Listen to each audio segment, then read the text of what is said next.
Is there anybody there?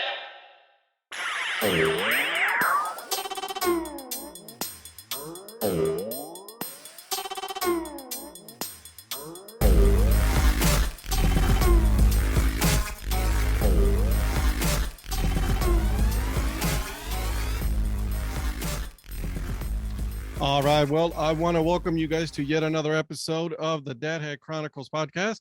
My name is obviously Ed, and with me today, I have a special guest. I am super excited, super stoked to have the general manager of my Appy League team, Anderson Rathbun of the Sock Puppets. How you doing, my man? Man, I'm having a blast. I appreciate you inviting us and having me on. And yeah, I'm excited to chat with you today.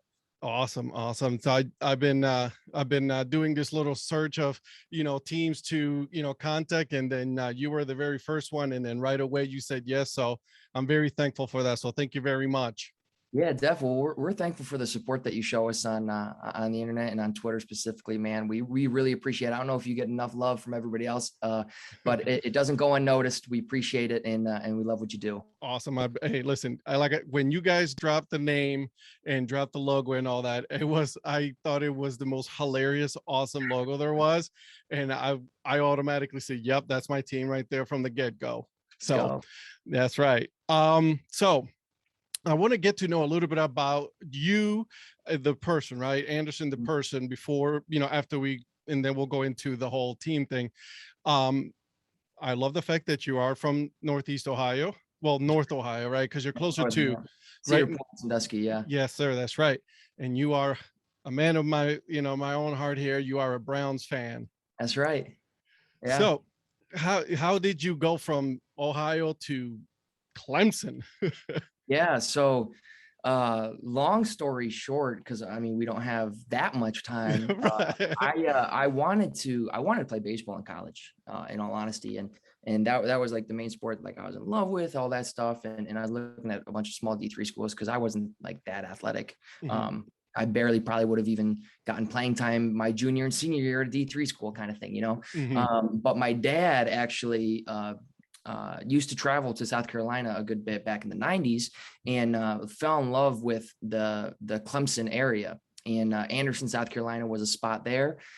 He had a little place that he used to travel to down there. My mom and dad loved the name. My dad really wanted to name me Anderson when they found out that they were pregnant with the second son. Mm-hmm. So I was named Anderson. So when I was applying for colleges, my dad was like, "Hey, I don't know if you even know anything about it, but I just want you to apply to Clemson just to say you got into the, school of the area that I named you." Right. So I applied to Clemson. I got in, and I was actually dating this girl at the time in high school. She breaks up with me, whatever, blah, blah, blah. And the day or a couple of days before my spring break, my senior year, this is March, my dad's like, "Hey, let's pack the trip. Let's go to Clemson and just take a visit." And I said, "Okay." Went to Clemson, fell in love with the place, and the rest is history. So, I mean, it's been a blessing and a half. Clemson was awesome. I went there during the heyday with Deshaun and the up and coming, or right when Clemson really became that powerhouse. So it's been a blast, and really everything so far in my career I have to thank is my dad making me go to Clemson pretty much.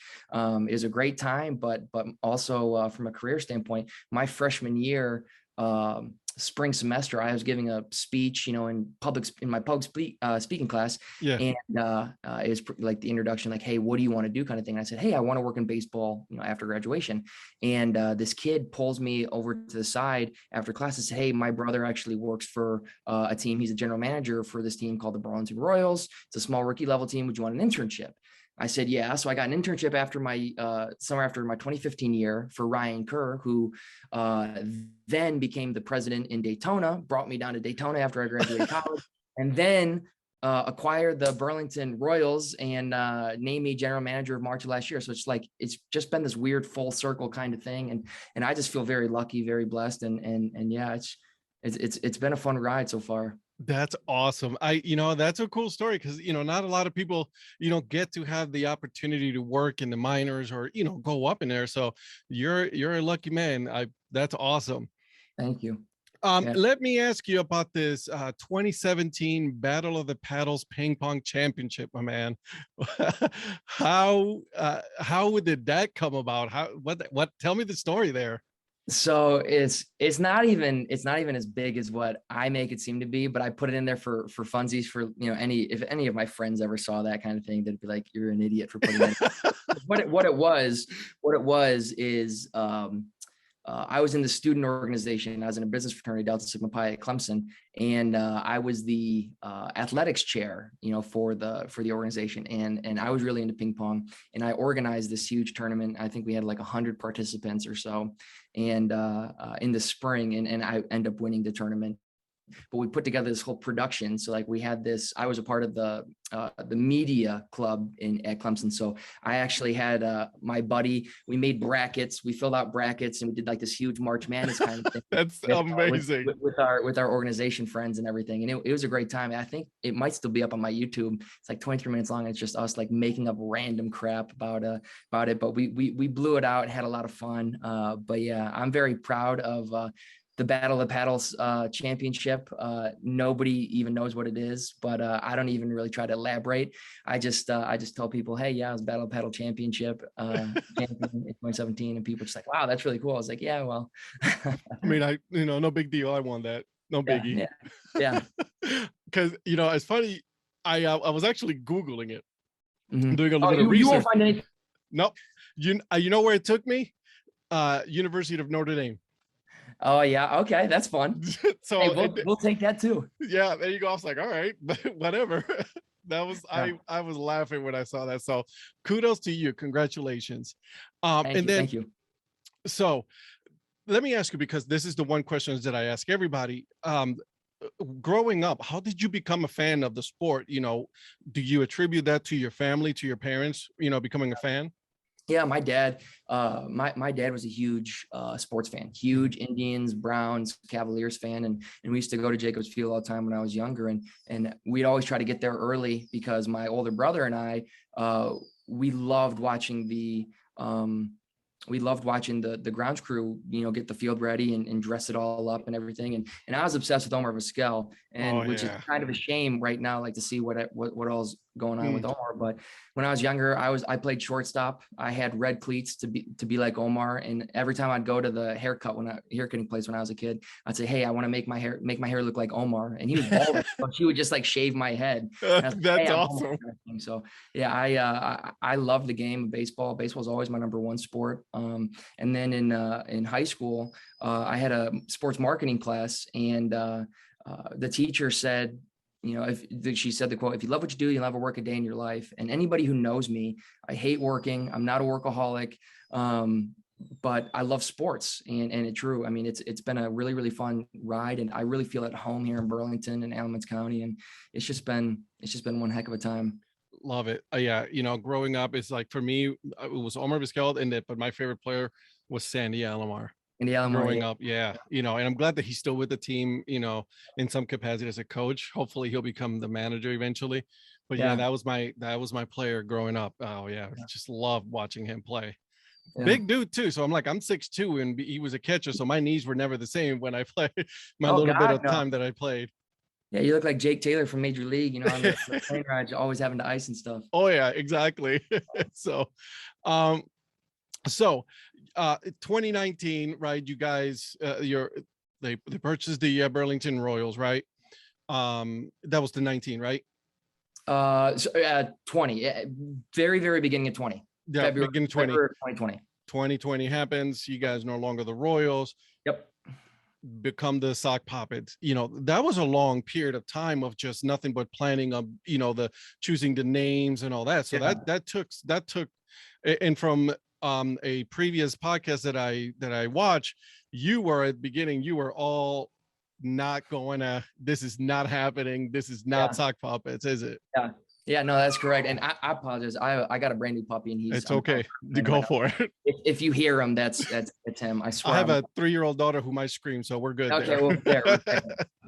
Yeah, but no, the sock, it's hilarious because I'm, obviously general manager of the sock puppets. I'm a huge, I love the brand, genuinely love the brand. And I'm a huge fan of just what we got going on, and all my buddies and all my family, and Ryan, our owner, Thomas, our assistant general manager, they all just crap on me. They're like, you didn't even like it at first. I'm going on these podcasts, and I was talking, getting interviewed and everything about the club. And everybody's just like, it shouldn't be you. It's like, look, somebody else do it then. But I love what we got going on. I mean, it's at first I did think it was just a little bit too, far down the line. And I was kind of quick to judge. Is more so of a selfish, innate reaction of myself. Just like, I didn't want to be the sock puppets. I didn't want to, how can I tell? It seemed like, I didn't want to tell my friends, I was the GM of the sock puppets kind of thing. I just thought it was very kiddish, and I had this too cool for school mentality. And you see that actually with a lot of people, but just like everyone else, I mean, and just like myself, at some point, some people get it right away and they're like, wow, this is awesome. But some people like me are just took your time. It takes your time, but everybody eventually it clicks, and it's like, okay, this is pretty cool of what we're trying to do and what we have coming down the pipeline. I mean, it's not a stagnant brand in the sense of, hey, this is our logo and and that's it, right? We want to add to these character sets. We want to bring in and introduce more characters that resemble the community that we're from and the history.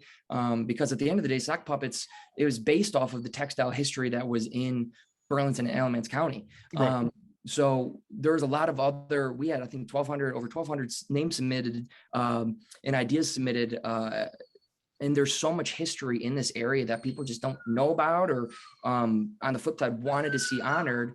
And it's cool for us to have a brand that truly can wrap around its arms around everything, every piece of history, and have some fun. So we got some new characters coming down the line, and we actually have a couple characters that we'll be announcing here in about a month. I love it. I think it's, like I said, it's, as soon as I saw it, was awesome.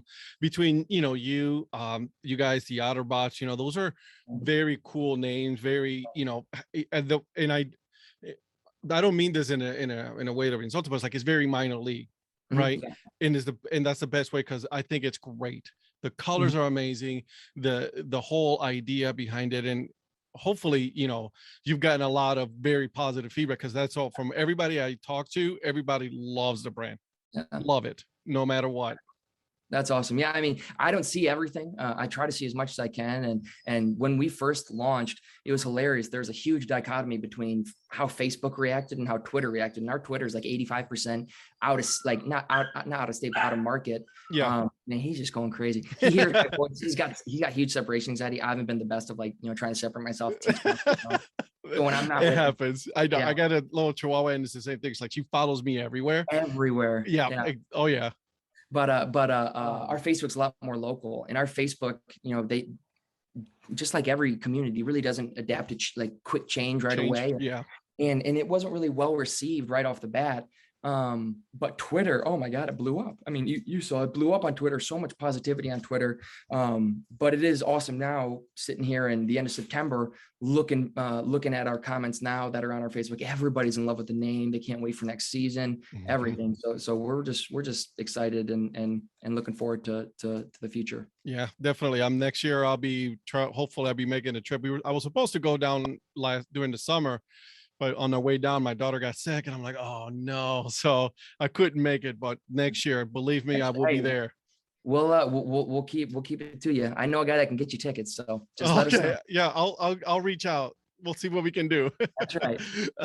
So let's talk about this world record that the team now holds. Yeah.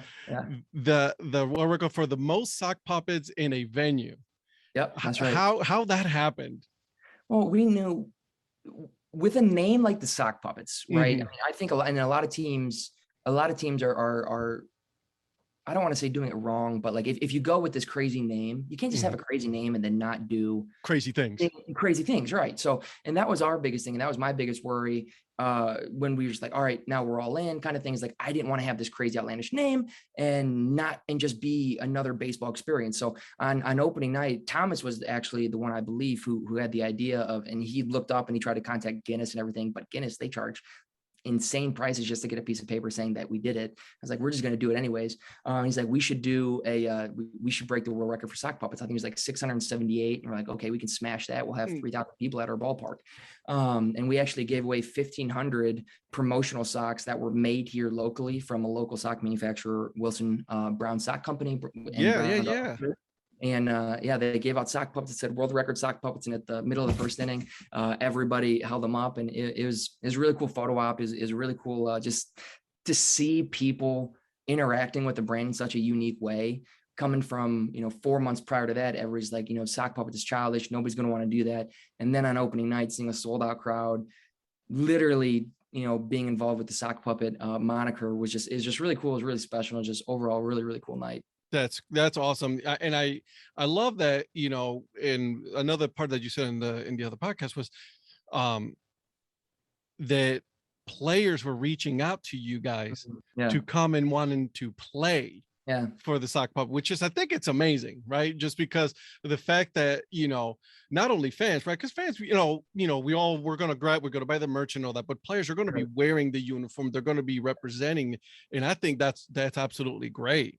Yeah. And still, I just got another DM today before I was leaving work on Twitter from somebody who wants to come and play for us next year. So, I mean, we haven't even started the recruiting process for the league yet. But it's crazy. It's awesome. I mean, we saw when every visiting team came in, 3 or 4 guys at least from every single team would go to our, create your own sock puppet station and build their own sock puppet. And it's just fun. It's like, that's the stupid stuff. And that's the things that we wanted to bring together and just have fun with it. You just have to shed that too cool for school mentality that I had and a lot of people have. Just shed that and just come through the gates and have fun and just be different, be unique and be comfortable with who you are and just let it go and have You're right. And I think that's the beauty about the minor leagues, right? It's just that, you go to the ballpark and it's inexpensive and you're just there to have fun. That's all it is, have some fun with that. And I love that. Yeah. 100%. Let me ask you, because, and this is a question from my wife. She's the one that wanted to know, what is the difference between a general manager in the major leagues, right? And then your job as a general manager for a minor league team? Yeah, well, a lot. And I don't correct too many people because they think that I'm a general manager of, I have the same responsibilities that a general manager of a baseball team does, or, of a major league team does.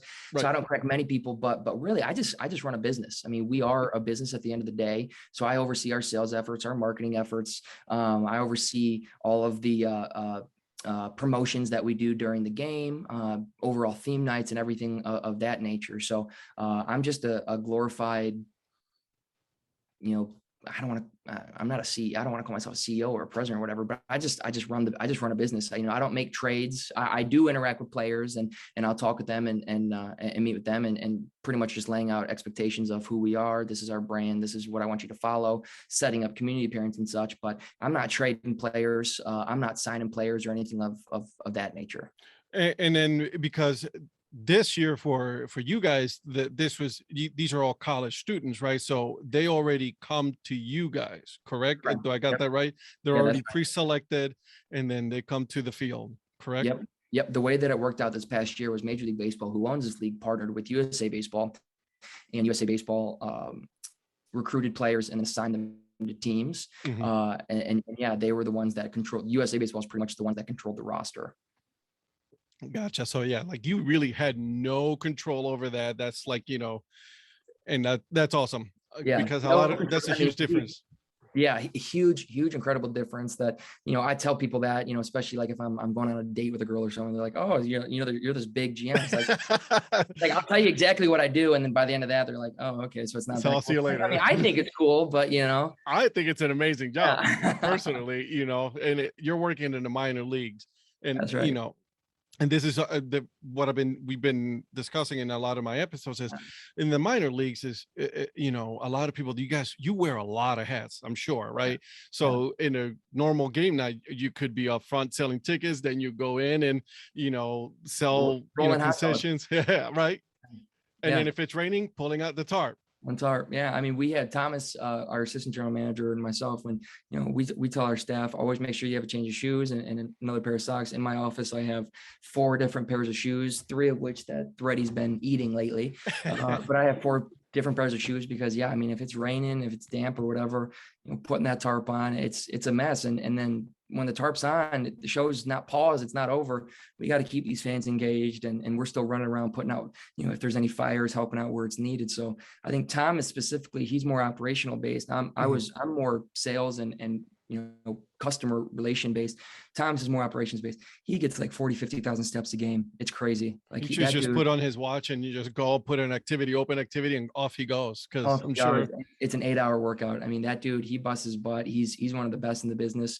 Really glad that he's my partner and not somebody else's. And yeah, I think that we have a really solid staff, and a huge part is the work that Thomas does. That's awesome. I love it. Now you as far as the team is concerned, you say you're going to be releasing some new things coming up here pretty soon. You guys already working on, I'm sure already working on 2022 for the whole season already, what's coming and all of that, huh? Yeah, we're hopefully going to get our schedule and release our schedule here within the next couple of weeks.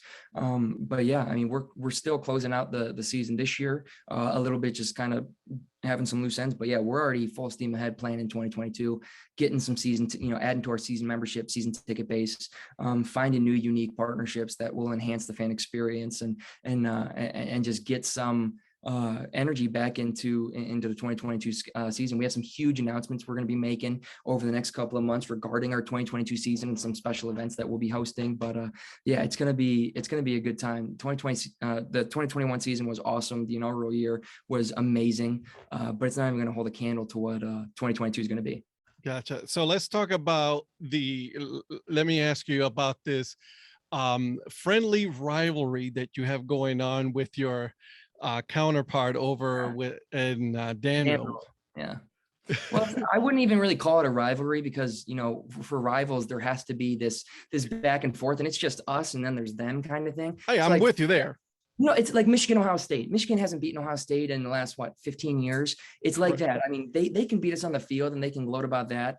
But I mean, they're like our little stepbrother, I appreciate that. I appreciate you say that because I've had a lot of, Otterbots ambassadors here on the podcast. And of course, they like to brag, but I'm like, listen, I like you guys, but my first love is still going to be my sock puppets. I'm just letting that right now. I say, yeah, you better never leave us. And I will say that this will be like the only compliment I give them. I think what Austin Scher, the general manager up there, and his team has done and building that ambassador program has been really, really cool. I mean, talk about so one thing, I don't know if you know this, but Ryan is actually our owner, is actually the owner of the. Yeah, I know. Yeah. When they took over Danville, the Braves took everything, literally everything, from the concession items to the batting cage nets. They took everything. So when Austin got up there I think he started in February, about a month and a half, or January, a month and a half before they rebranded to the Outerbots. I mean, he had to start from literally they didn't even give him passwords to their own social media accounts. So he had to grow everything in a unique way. And I think what he did with the brand ambassador program and having so many different states involved has been incredibly cool to see. And to have the ambassadors still now 6 months later, a part of their off season, a part still on their social media. It's been a really, really cool. I think they did a really great job. Granted, they're not still nearly as good as the sock puppets, but hey, I'm with you there. Yeah. Yeah. I will give them that, because they really do have a very unique also brand, number two, but, all brand that they have. And then the ambassadors, the people that I've met so far, from the ambassador program, they've all been, very, very nice people. They're cool people that at the end of the day, they all love baseball, and they really do love the friendly rivalry that exists that you don't see in a lot of other leagues, really. Leagues, teams, I mean, yeah, you name it. I mean, I'm very impressed, and it's one thing I don't think, and this is why I can't give you enough compliments and can't thank you enough.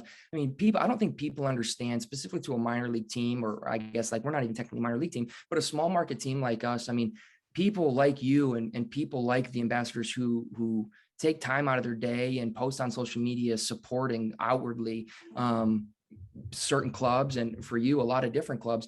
It really does mean a lot. It's awesome to see. I mean, whenever we see you on social media, whether it's highlighting our hat or somebody else's hat, your hat of the day, it really does make a difference. And I don't know, like I said, I don't know if people give you guys enough thanks, but at the end of the day, you guys are the fans, and you guys are really what keeps us going. And if it wasn't for you guys, if it wasn't for your support, we wouldn't be nearly as energetic and positive and successful as we could be, or as we are, thanks to you guys. So the ambassadors for Danville, shout out to them. They're awesome. Shout out to you, Ed. I mean, you really do a huge, awesome thing for minor league sports, sports in general, and people need to start thanking you more. It's fun, to be honest with you. And, but I've told this already, but like, the reason why I started all of this, the podcast, the hats and all that, and purchasing is, and you touched on this, is at the end of the day, you guys are a small business, right?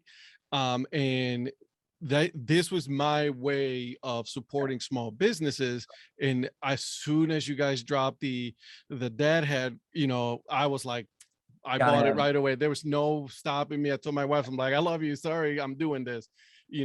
Like, everybody has their niche, right? Everybody do the 5950s or collect whatever they want. I went for the data and I was like, yep, this is what I wanted. And then it took off from there. So yeah, no, I definitely, you guys got a supporter in me, and you guys got a support in a lot of, especially Twitter. Like you said though, right? Twitter is like, all for the Appalachian League. So yeah, kudos to you guys. This league's been a lot of fun to be a part of. I never thought to myself, because I knew coming up to Burlington that we were going to be contracted. We weren't going to be minor league baseball technically anymore. But Ryan and I got our starts here in baseball, and Thomas and myself and Ryan, we had the goal of saving baseball here in Burlington, and at least providing high class and giving them something that they can be proud of and they can look forward to. And yeah, this brand's been awesome. This league's been awesome. And just seeing the support, like I said, from you guys has just been incredible. Now, let me ask you, because there is a difference, right? There's a difference between an affiliated team and then you guys being a collegiate wood bat league. There's a huge difference there, right? Yep. In retrospect, would you still like to be the way that you guys are now? Would you prefer to be a, collegiate wood bat league, rather than an affiliated? I mean, being an affiliated has its perks, right? Right. I mean, naturally, affiliate has its perks, right? You have your specific tie to a parent club, and the parent club's backing, and the parent club support, and you guys, and we're just automatically in that family of, if you're an Indians fan, right, you're going to be a fan of the Columbus Clippers, you're going to be a fan of the Rubber Ducks, right? So we don't necessarily have that family, but what we do have is just something very, very different, and it is just more of a baseball purist support, where they know the history of the Appalachian League. And I think a lot of people were going to be bummed if they saw the Appalachian League go to the wayside. And the fact that we're still here operating under collegiate, albeit, rather than minor league affiliate, I think there's a great family of fans that are still here. But I would say I don't have a preference really. I would say if you would have asked me a year ago, I would have said definitely I would have loved to be affiliated. But Major League Baseball has been tremendous partners with us this year. I mean, we had an Appalachian League All-Star game that was televised on MLB Network. That's awesome. Yeah. That doesn't happen to AA leagues, AAA leagues. I mean, I worked for the Daytona Tortugas prior to coming up here, and our FS South Florida or Florida State League All-Star game wasn't on MLB Network, but ours with the Appalachian League is. So I think there's just so many benefits of this league that already exist and will exist moving forward, because Major League Baseball is very, very committed to keeping baseball in these communities, that I'm really excited for the future, and I wouldn't want to be in any other league. I like that. And that's something that, reading on it, that I found out that it's like, okay, so Major League Baseball does own part of the Appalachian League as a whole, because the narrative, when all of this went down, is that, okay, they're coming to take over, and there was a lot of negative, thought, including myself. I'm not going to shy away from that, because a lot of teams did lose their affiliation. Correct. But you had to wait, because what you saw was, you have like the Mahoney Valley Scrappers, who also now then become a prospect league. The whole league that you guys are part of became the collegiate wood bat league. So there is, I'm glad that you guys are still around, because it's the small towns that would have suffered if there was no baseball in your town, in the town. Right. 100%. I mean, that's exactly it's the towns that had had baseball for hundreds of years, 100 decades of years. And that would have went to the wayside. And yeah, Major League Baseball could have probably done it better, at least the marketing and the PR of, hey, this is what we wanted to do. But I mean, talking with them and seeing what they've done, it makes sense why they did what they did. Obviously, it stunk at the time. And like I said, they could have probably done a little bit better on the PR side of things, but they really have tried to keep baseball in all of the towns that that is no longer affiliated. Like you said, I mean, you just named the Morning Valley Scrappers in that league, and I mean, Trenton Thunder. I know everybody's bummed to see them lose their affiliation, but Major League Baseball made sure that they had a partnered league and everything. So I think Major League Baseball is doing a lot of great things. There's a lot of things that obviously a lot of fans and myself might not agree with, and that's okay, but that's like everything, right? Like, I was just gonna say, it's just like a business. There's never like there's things that the NFL does that people don't agree with. There's things that the NBA does that people don't agree with. And Major League Baseball is no exception. They're not perfect. They're trying to be as best they can. They're trying to find the mold of how do they take care of their players in the majors, but specifically in the minors. But how do they keep the fan experience and keep baseball growing and thriving in all of these, smaller communities and smaller markets across the United States? So the challenge that they face is crazy to think about, crazy to think about. But I think that they mean well for the most part. They mean well, but for the most part, they're trying and doing a pretty solid job. And like I said, I'm just really, really excited to partner with them and No, I mean, me as a fan, right? I'm sitting in the basement of my house. I'm thinking small room. You know what I mean? Like, and they have to look at it from a much higher level where so many teams, so many leagues, the affiliations with all the other teams, and on top of that, have to deal with the major league side and the players union and all that. So I listen. I give them credit. I like you said, I think there was a huge miss when it comes to communication and how it went about it. Yeah, absolutely. And I think they will admit that.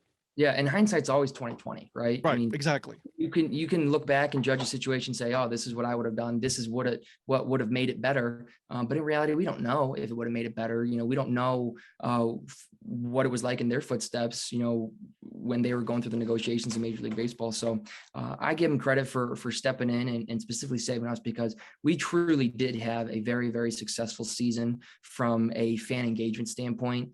And we wouldn't have had that if it wasn't for Major League Baseball. So we owe a lot to Major League Baseball. They've done a lot for us. They continually show that they want to support us. And yeah, I mean, the future of this league is very bright, specifically because they're backing it. I love it. I think it's great. I think that, the collegiate wood bat leagues, there's many other ones, right? You got the Northwoods League and all that, but you guys have something that's unique to your area. And I absolutely, I think that's great. I love it. Let me ask you, so you guys are all set and all for 2021, 2022. I would like to ask a very serious question here. When I go next year, I would love to throw out the first pitch to one of the games. Can we make that happen? We can, oh, for sure. Just let us know what game we can coordinate, and yes, and yeah, I know a guy that can make that happen. Once again, see, again, I'm gonna keep this guy in my it's contact Thomas. list. It's Thomas. It's not me. Thomas really makes things happen. Okay, I'm gonna be honest. I will be emailing Thomas. Thomas, keep an eye out for an email from me, okay, buddy? All right, so before I go into my famous, not so famous questions here, let's talk about a little bit of about our Browns team. Do you have any hope for our team? Yeah, I think we're really good. Our offensive line, I believe I just saw, is I'm a huge PFF guy. I love the advanced stats for football. We're ranked in the top 3, both on the offensive pass or blocking pass. Pass rush or pass blocking and run blocking, if I can speak correctly. Our offense, I mean, it's just crazy to think like how big of a turnaround Stefanski and Barry has had in a year and a half, changing what was our absolute downfall, that offensive line, to creating this fortress that gives Chubb and Hunt room and Baker time. And it's a lot of fun to watch this Browns offense and this Browns team. It's just so different from what we've been watching for over the years. Yeah, I mean, it's crazy. I remember, I don't remember what exact year, but I remember going to is the Browns Dolphins opening day in Cleveland, and we were high and mighty. I don't remember, maybe it's Josh Gordon's second year or something, is back in 13 or 14. It doesn't matter. But I was at the game with my dad, and we just got crushed, and we left that game. And my dad was just so mad. And he's like, I'm just sick and tired of being a Browns fan. Every single year is the same thing. I get my hopes up. We have this guy, we have that guy, and it just all goes down the drain. And it's been fun. And I'm down here in North Carolina. My dad's up in Ohio, and we FaceTimed when we watched the Steelers game to hear him literally as giddy as a schoolgirl when the Browns recovered the fumble for the yes. Oh my touchdown. God, yes. He was a kid, and I'm sitting here just like, that was a cool memory that I'll always have. And then obviously we watched the Chiefs game together too. That wasn't the best thing, but it's just, I think that's the power of sports right there. Not to get absolutely, yeah, no, yeah. You just have these memories and you create these experiences and everything with your friends, your family, and they'll stick with you forever. I mean, I'll remember that Steelers playoff game, even though I wasn't there and I wasn't with my dad at the time, but like we were FaceTiming, just hearing him laugh like a little kid. It's just the cool thing. And that's art. And that's why I love my job so much is, yeah, I'm not making the highlight trades and signing the big name player, but when people are walking through our gates, I get to be a part of the piece that puts a smile on their faces. Right. And give them a memory and give them an experience that they'll be able to remember for hopefully forever. And I think that's something that I take for granted sometimes. And I think a lot of people take for granted working in this industry, that we really have an awesome responsibility that we get to bring joy into people's lives, especially after this past 2020, when there was a huge deprivation, if that's a word, of joy. Yeah. And to see this year, it's been fun. I love my job. I love the sock puppets, and man, oh man, it's a good time. I love it. I think that's, you put it right. And then, when I remember that Steelers game, because I myself am married to a Steelers fan. Oh, yes, sir. Exactly. I know, right? So all these years of me taking the abuse to finally get to say, that's right. It's our turn, you know?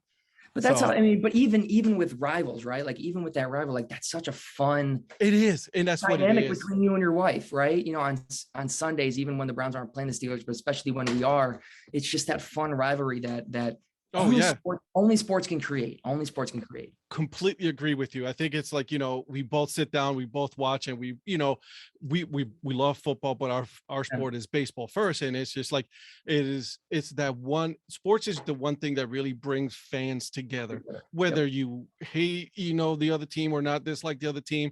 I think it's just, at the end of the day, it just brings more people together, and I'm all for it. So I'm with you there, my friend. Yeah. All right. So here we go. Are we ready for this? Not so famous questions. There we go. So this is going to be kind of funny, but when you go to the ballpark as a fan, what is the first snack that you have to, what is that snack, or food that you eat? All right. Well, I will say this. I've only had a hot dog one time in my life, and it was it was at winter meetings in 2018 when it was in Las Vegas. I was with Ryan, then team president of the Tortugas. He made me try a hot dog. I hated it. I wasn't a big fan of it. And I haven't had a hot dog since. Haven't had a hot dog then. Never had a hot dog at a game. I roll thousands of hot dogs a day. But yeah, no, not a hot dog guy. I'm a huge chicken tender basket guy. I'm a huge popcorn guy, huge peanuts guy, and ice cream. I won't eat, maybe if I don't eat dinner, or if I don't have, pizza or chicken tenders at a ballpark, whatever, I'm always going to have ice cream. Always. Absolutely. I hear the ice cream tastes better in a little batting helmet, from what I'm told. That's right. Yeah. Now, do you guys have those in your ballpark? We don't this year. We have Dippin' Dots, but that is something that we're looking to get is a little sock puppets batting helmet that we'll put Dippin' Dots into. So that's coming down the line. Don't you worry. I love it. Love it. I'm a little heartbroken about hot dogs, because I'm a huge hot dog guy. But hey, listen, we can all be perfect. I understand that. I know. All right, Pepsi or Coke? Now, remind you, you are in North Carolina, my friend.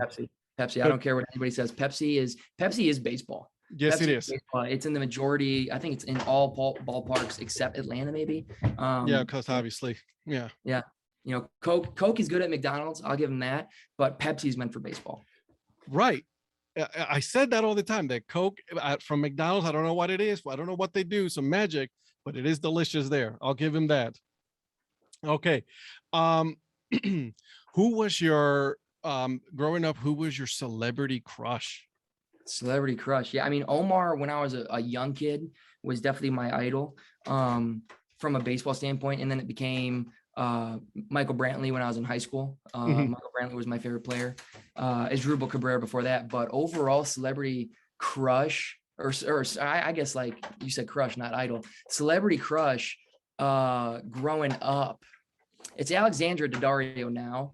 She's just the love of my life. But growing up, I would probably say, honestly, this is cliche, but I'd probably say Beyonce. I love the Austin Powers movies.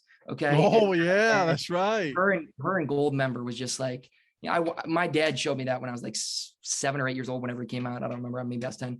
And I was like, oh my God. Like, this is that's amazing. I love it. All right. Pineapple on pizza. Yay or nay? Oh, no. The fact that people even think that's a suitable question is like absolutely blows my mind.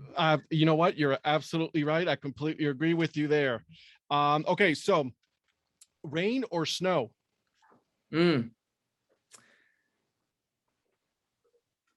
See, okay, so like this is tough, and this is why I want to answer. I like snow for a day. Okay, I like snow for a day. I like snowmobiling. I'm not the best snowboarder, but I'll snowboard if I ever had the chance. And I like snow for a day, but snow gets annoying after a while, specifically because that means it has to be cold, and I don't like the cold. Yes. You know, it's 75 degrees here and I'm in a sweatshirt, right? You know, people wouldn't be able to tell that I'm from the north. However, I can't say rain because rain is just the death of baseball, right? Like if it's raining, you're not playing baseball. So that's just a tough question. I would say, you know, I will still say with rain, because with rain, it means it's at least warm enough to play baseball. We have a tarp that we can put on. And you can keep going. Stops, we can keep going. So I'll say rain. Yeah, I'm in Ohio and I'm stuck here, you know, and I'm with you. I like it for like maybe a day, half a day, and then it can go away for all I care. Exactly. I'm with you there. Sunny and 75 again. Absolutely. Favorite sports movie? Favorite sports movie? I love Semi-Pro with Semi-Pro, but I'm very partial to Major League. Major League One and Major League Two. You know, being an Indians fan, even though it's ironic because they're making fun of Cleveland. I loved the Major League movies. Once again, that's a movie that I used to watch with my dad all the time growing up. Yes, so, I love it. Yeah, it's a great movie. It's. I mean, if you are from up here, you gotta love it. You know what I mean? It's just. And it's because everybody's like, you know, they're making fun of Cleveland, right? It's like, I don't care. Who cares? It's just so it's funny. The liners are great. You know, you see a high fly ball that's definitely going to be gone. It's like, oh, it's too high. Yes, sir. Absolutely. Exactly. I just don't. People don't get it. I don't understand. Okay, so what is your spirit animal? Spirit animal. I don't know why. But it's always been an orangutan. Okay, I don't know why. I've been in orangutans. I gave a presentation when I was like 7th or 8th grade on orangutans during, I think, our art class or history class. I don't remember what it was, but we had, or science class maybe. But orangutans, I don't remember what the fun facts even were about the thing. But I've always loved orangutans since I gave a presentation on it. That's hilarious. Yeah. What is the most used emoji? Which one is the one that you use the most? Emoji. Let's see. I'll put myself on the spot. Let's see here. We are top left is here are mine. Oh yeah, the laughing one, the sideways laughing one. The sideways laughing one I like more than the laughing one. Sock is obviously up there. Of course. A lady being a pregnant lady is on there. I swear that's not like a one. I don't remember even using it. That's hilarious. Yeah, but there's that, and then obviously the beer.